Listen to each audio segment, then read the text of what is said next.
तर वाघनखावरून उद्धव ठाकरे यांनी सुधीर मुनगंटीवार यांच्यावर देखील टोलेबाजी केली। नखाच्या मागे वाघ असेल तर त्याला वाघनख म्हणतात असं उद्धव ठाकरे यांनी म्हटलंय। वाघनख आणि मुनगंटीवार कुठं जुळतंय का असा खोचक सवाल उपस्थित करत उद्धव ठाकरे यांनी ही टोलेबाजी केलेली आहे। तर महत्त्वाची बातमी, वाघनखावरून उद्धव ठाकरे यांनी सुधीर मुनगंटीवार यांच्यावर टोलेबाजी केली। नखाच्या मागे वाघ असेल तर त्याला वाघनख म्हणतात असं उद्धव ठाकरे यांनी म्हटले।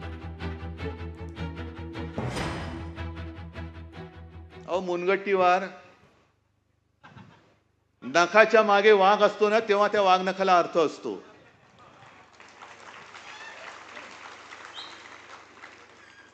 त्या वाघनखाने अफजल खानाचा कोथळा काढलेले आहेत की नाही हा विषय वेगळा आहे, पण त्या नखाच्या मागे शिवाजी राजा म्हणून वाघ होता, म्हणून त्या नखाला महत्व आहे। आणि त्या नखाच्या मागे जर मुनगंटीवार असेल तो पेलवतंय का ते तुम्हाला? हा, झेपते का? वाघनख आणि मुनगंटीवार कुठेतरी काहीतरी जुळते। लोकशाही मराठी ऐका, पहा, जागरूक रहा।